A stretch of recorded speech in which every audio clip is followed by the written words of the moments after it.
Hello everyone, আসসালামু আলাইকুম। তো আজকে এই ব্রাশগুলা কালার প্লেট থেকে কী করে অ্যাক্রিলিক কালার উঠাতে হয় সেটাই আমি দেখাবো। অ্যাক্রিলিক কালার কিন্তু খুব তাড়াতাড়ি শুকায় যায়, তো ফার্স্ট আমি ব্রাশ ক্লিন করাটা দেখাবো। এখানে দেখতেই পাচ্ছ যে ব্রাশটার নিচে উপরে ভিতরের দিকটায় অনেকখানি কি রং লেগে আছে, বাট উপরের থেকে আবার ঠিক। আর এই ব্রাশটা প্রায় 2-3 সপ্তাহ ধরে আমি ওইভাবেই রেখে দিছি অ্যাক্রিলিক রং লাগানো আর কি, কোনো মতো পানি দিয়ে ধুয়ে। আর এই ব্রাশগুলো কিন্তু একেবারে এরকম সেম, উপর থেকে ঠিক আছে বাট নিচে ভিতরে একেবারে শক্ত হয়ে গেছে। তো ফার্স্টে একটা কাঁচের গ্লাস নিচ্ছি বিকজ তোমাদের দেখার সুবিধার্থে। দেন গ্লাসের ভিতর 3 চামচ ভিনেগার বা ব্রাশ অনুযায়ী তোমাদের মতো দিতে পারো। আর দেন হচ্ছে ফুটন্ত গরম পানি দিব। দেন হচ্ছে আমাদের যেই ব্রাশগুলো ছিল সেটা দিয়ে হালকা একটু নাড়াচাড়া করে আর কি ভিতরে সব জায়গায় ভিজিয়ে নিব।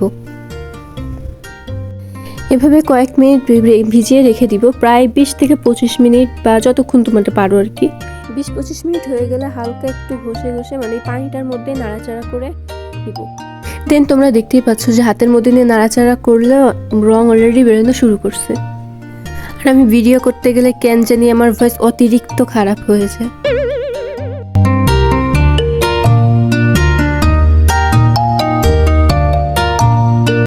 দেন কোনো লিকুইড বা সাবান যেটাই হোক না কেন, কিছু একটা এরকম কোনো খসখসে জায়গায় হালকা করে ডলতে হবে। ব্রাশটা কিন্তু অনেক ক্লিন হয়ে গেছে, তোমরা দেখতেই পাচ্ছ। এভাবে আমি বাকি ব্রাশগুলো করে নিচ্ছি।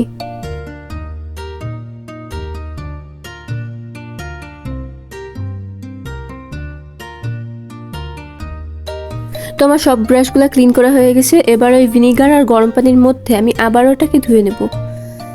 দেন একেবারে ঠান্ডা পানিতে আমি ধুয়ে নিচ্ছি, ওটা আর দেখালাম না। দেখতেই পাচ্ছ কত সুন্দরভাবে রঙগুলা চলে গেছে আর কি। ব্রাশগুলো কিন্তু অনেক ক্লিন হয়ে গেছে। এই ব্রাশটা নিচ থেকে কিন্তু অনেকটাই শক্ত ছিল সাইডে, বাট এটা অনেকটাই ক্লিন।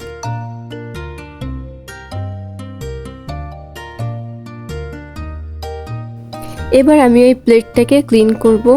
অ্যাক্রিলিক কালার কিন্তু শুকায় যাওয়ার পর অনেক একটাই প্লাস্টিক টাইপ হয়ে যায়, যেমন এই যে উঠালে উঠে যাচ্ছে, কিন্তু অনেক পাতলা থাকে বিধায় ওটা ওঠে না এরকম টান দিলে। তো এখানে ডললেই দেখতে পাচ্ছ যে উঠতেছে, বাট এই সাইডে হালকা একটু ওয়াটার কালার ছিল বলে আমার হাতের রংটা উঠে আসছে, বাট এটা কিন্তু অ্যাক্রিলিক কালার নিচে ছিল। তো দেখছো যে ব্রাশগুলো কতটা সুন্দর আর সিল্কি হয়ে গেছে। অ্যান্ড সরি যে একটার মধ্যে আরেকটা দেখাচ্ছি, তখন আসলে ব্রাশগুলো শুকায়নি তাই।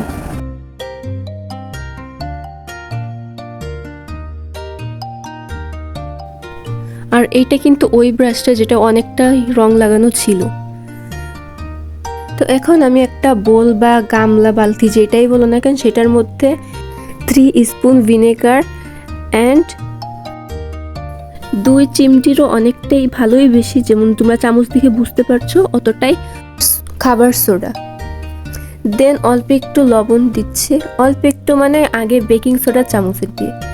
এবার হচ্ছে ওয়াশিং পাউডার বা লিকুইড কিছু বা সাবান দিলেও হবে। আমার কাছে সাবান, আমি পুরোনো সাবানটা দিছি আর কি।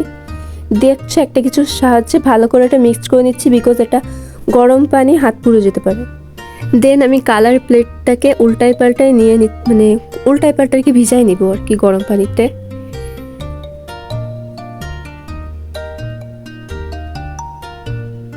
বা কোনো পুরোনো কিছুর সাহায্য খুন্তি চামচ যেটার সাহায্যে উপরটা মিশিয়ে নিচ্ছি, বিকজ এটা গরম পানি আর গরম পানিতে হাত পুড়ে যাওয়ার সম্ভাবনা থাকবে এই জন্য।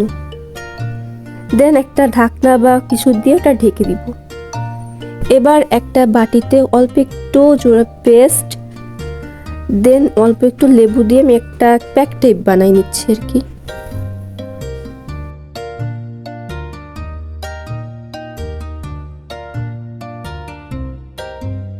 এবার খানিকক্ষণ পর আমি প্লেটটাকে উঠাই নেব। এখন কিন্তু রঙগুলো হালকা একটু নরম হয়ে গেছে গরম পানিতে চুবাই রাখার কারণে বা ভিজিয়ে রাখার কারণে আর কি। এবার লেবু আর পেস্টের যেই প্যাক টাইপ ছিল পেস্টটা, সেইটা উপরে দিয়ে একটা পুরোনো টুথব্রাশ দিয়ে ভালো করে এটাকে ঘষে নিব।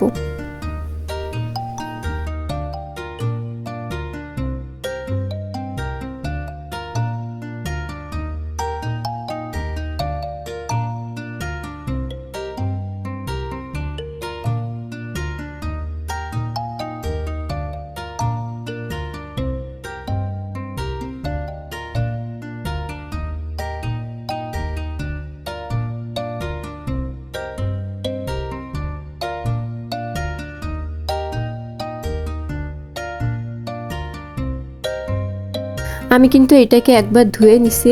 এবার ওই পেস্টের সাথে হালকা একটু পানি মিশিয়ে দেন এরকম একটা তার টাইপ কিছুতে একটা ডলা দিব, মানে ঘষে আর কি উঠাবো রংটা।